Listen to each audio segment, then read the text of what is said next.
قائد اعظم کے افکار۔ قائد اعظم محمد علی جناح ان شخصیات میں سے ہیں جنہوں نے اپنی جدوجہد اور اپنے مثالی کردار سے تاریخ کے اوراق پر غیر معمولی نقوش ثبت کیے ہیں۔ برصغیر میں مسلمانوں نے لگ بھگ 1000 برس حکومت کی۔ بعد ازاں جب برصغیر پر انگریز کا تسلط ہو گیا تو برصغیر کے مسلمان انگریز سرکار کے عتاب کا نشانہ بننے کے ساتھ ساتھ ہندو اکثریت کی چیرہ دستیوں کا بھی نشانہ بنتے رہے۔ عددی اکثریت کی بنیاد پر تشکیل دی جانے والی حکومت اور سیاست میں مسلمانوں کا سیاسی مستقبل مخدوش نظر آ رہا تھا۔ ہندو مسلمانوں کے سیاسی حقوق کو غصب کرنے پر تلے ہوئے تھے۔ اس دور میں جس شخصیت نے اپنی بے مثال جد و جہد کے ذریعے مسلمانوں کو نیا ولولہ، نیا حوصلہ اور نئی توانائی دی، وہ قائد اعظم محمد علی جناح کی شخصیت ہے۔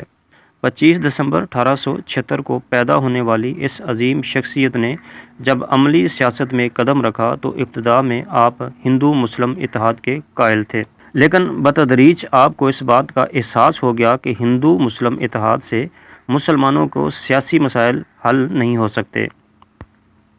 چنانچہ قائد اعظم رحمۃ اللہ علیہ نے 1913 میں یکسو ہو کر مسلمانوں کے سیاسی حقوق کی بحالی کے لیے جد و جہد کرنا شروع کر دی۔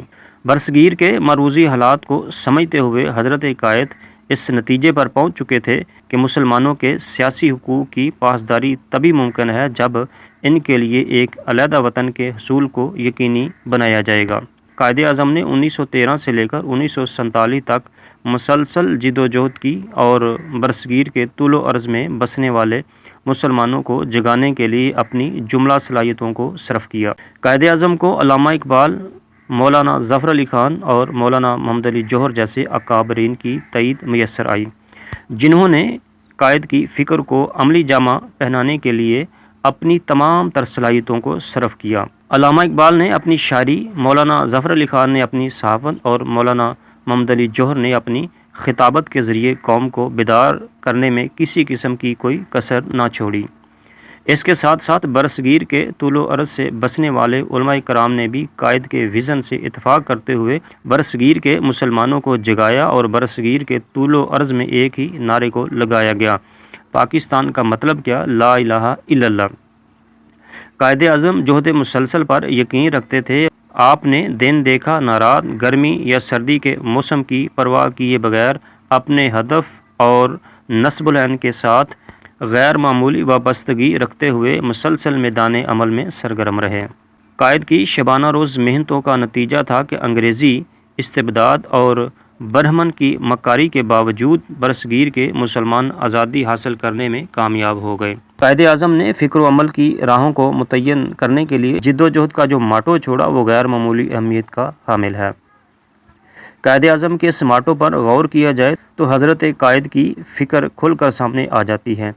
قائد اعظم نے ایمان، اتحاد اور تنظیم کا درس دے کر مسلمانان ہند کے لیے جن راہوں کو متعین کیا، ان پر عمل پیرا ہو کر یقیناً پاکستان کے مسلمان ترقی اور استحکام کی تمام منازل کو بطریق آسن طے کرنے کی پوزیشن میں آ سکتے ہیں۔ جب ہم ایمان، اتحاد، تنظیم کے پیغام پر غور کرتے ہیں تو یہ بات بھی سمجھ میں آتی ہے کہ قائد کا یہ صرف اپنے تجربے اور بصیرت کا حاصل نہیں ہے، بلکہ کتاب اللہ اور سنت رسول اللہ صلی اللہ علیہ وسلم سے بھی اس حوالے سے رہنمائی حاصل کی گئی ہے۔ جب ہم کتاب و سنت کا مطالعہ کرتے ہیں تو ان 3 نکات کے بارے میں ہمیں غیر معمولی رہنمائی ملتی ہے، جس کا خلاصہ یہ ہے: نمبر 1، ایمان۔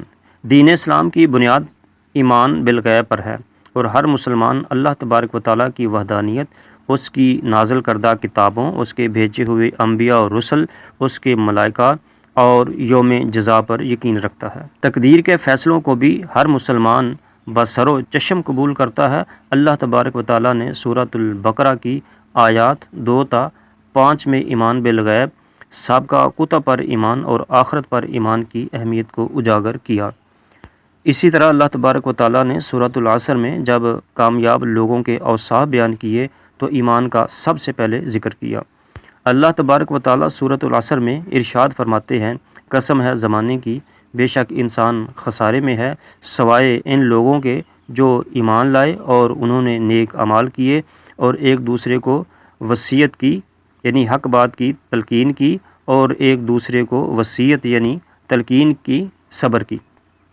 اللہ تبارک و تعالیٰ سورۃ یونس کی آیات 62 سے 63 میں ارشاد فرماتے ہیں، خبردار بے شک اولیاء اللہ نہ کوئی خوف ہوگا ان پر اور نہ وہ غمگین ہوں گے، وہ لوگ جو ایمان لائے اور وہ ڈرتے تھے اللہ سے۔ اللہ تبارک و تعالیٰ سورۃ الاعراف کی آیت 96 میں ارشاد فرماتے ہیں، اور اگر واقعی بستیوں والے ایمان لے آتے اور تقوی اختیار کرتے تو ضرور ہم کھول دیتے ان پر برکتیں آسمان سے اور زمین سے، لیکن انہوں نے جھٹلایا تو ہم نے پکڑ لیا انہیں اس وجہ سے جو تھے وہ کمایا کرتے تھے۔ سورۃ الانعام کی آیت 82 میں ارشاد ہوا، جو لوگ ایمان لائے اور نہیں مخلوط کیا اپنے ایمان کو ظلم یعنی شرک سے، وہی ہیں کہ ان کے لیے ہی امن ہے اور وہی ہدایت پانے والے ہیں۔ نمبر 2، اتحاد۔ ایمان کے ساتھ ساتھ کتاب و سنت میں اتحاد کے حوالے سے بھی بیش قیمت رہنمائی ملتی ہے۔ تاریخ کا مطالعہ ہمیں یہ بات سمجھاتا ہے کہ جب بھی کوئی قوم کسی مقصد کے لیے متحد ہو جاتی ہے تو اللہ تبارک و تعالیٰ کی نصرت ان کے شامل حال ہو جاتی ہے۔ حضرات صحابہ کرام رضوان اللہ علیہم اجمعین کی غیر معمولی مثال ہمارے سامنے ہے، جنہوں نے اپنے اتحاد کے ذریعے بڑی بڑی اقوام کے غرور اور عروج کو پاش کر دیا اور پوری دنیا پر اسلام کے پرچم کو لہرا دیا۔ قرآن مجید سے بھی اتحاد کے حوالے سے بڑی خوبصورت رہنمائی ملتی ہے۔ اللہ تبارک و تعالیٰ سورۃ آل عمران کی آیت 103 میں ارشاد فرماتے ہیں، اور تم مضبوطی سے تھام لو اللہ کی رسی کو، سب مل کر اور تفرقے میں نہ پڑو۔ اس کے برعکس جب کوئی قوم انتشار کا شکار ہو جاتی ہے تو ان کے رعب اور دبدبے میں کمی واقع ہو جاتی ہے اور ان کی ہوا اکھڑ جاتی ہے، یعنی ان کا رعب اکھڑ جاتا ہے۔ سورۃ توبہ کی آیت 46 میں الارشاد ہوا، اور تم اطاعت کرو اللہ کی اور اس کے رسول کی اور مت آپس میں جھگڑو ورنہ تم کم ہمت ہو جاؤ گے اور جاتی رہے گی تمہاری ہوا یعنی رعب۔ تنظیم۔ اسلام جہاں ہمیں ایمان اور اتحاد کا سبق دیتا ہے وہیں ہمیں تنظیم کا بھی درس دیتا ہے۔ جب ہم عبادات پر غور کرتے ہیں تو ان میں تنظیم کا درس نمایاں طور پر نظر آتا ہے۔ باجماعت نماز اور وقت مقررہ پر نماز کی ادائیگی ہمیں دن میں 5 وقت تنظیم کا درس دیتی ہیں، سبق دیتی ہیں۔